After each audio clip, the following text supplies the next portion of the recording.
नमस्कार. आज तर आपण आजच्या व्हिडिओमध्ये पाहणार आहोत बुद्धिमत्ता विषयी क्वेश्चन. आता बघा, कन्फ्यूज करणारे क्वेश्चन येतात. व्यासपीठावर असलेल्या 9 पाहुण्यांनी प्रत्येकांशी एकदा हस्तांदोलन केले तर एकूण किती हस्तांदोलन होतील? तर प्रत्येक व्यक्तीने प्रत्येकाशी हस्तांदोलन केले तर पाहुणे किती येतात? पाहुणे बरोबर 9. प्रत्येकाने प्रत्येकाशी हस्तांदोलन करेन. आता एक व्यक्ती स्वतःशी हस्तांदोलन थोडी करू शकतो, म्हणून 1 वजा बरोबर किती आले?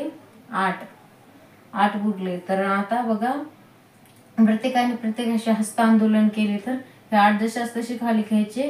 एकूण व्यक्ती किती आहेत? 9. संख्या किती येतात? 2. भागाशी 2 घ्यायचे. बघा, भाग द्यायचा आता. 2 चोक 8. 4 गुणिले 9 बरोबर 36. प्रत्येकाने प्रत्येकाशी हस्तांदोलन केले तर एकूण हस्तांदोलन हे 36 होतील.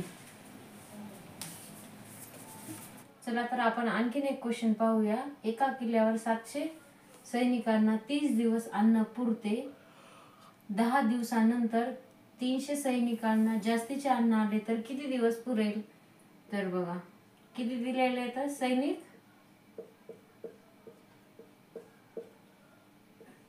700 बरोबर 30 दिवस. 700 सैनिकांना 30 दिवस अन्न पुरते. 10 दिवसानंतर हे 30 मधून 10 मायनस करू, 20.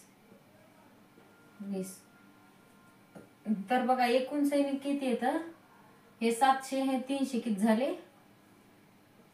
1000. आणि आता आपल्याला काय सांगितलेलं आहे? अन्न किती दिवस पुरेल? क्वेश्चन मार्क देऊ. आता बघा, हे 2 शून्य कटले, हे 2 शून्य कटले, हा 1 कटला, हा 1 कटला. आता किती राहिले? 7 आणि 2 राहिले. 7 गुणिले 2 बरोबर 14.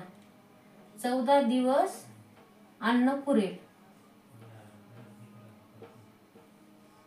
बघा, 300 सैनिकाचे जास्तीचे अन्न आले तर ते 14 दिवस अन्न पुरेल. जास्तीचे अन्न 14 दिवस पुरेल.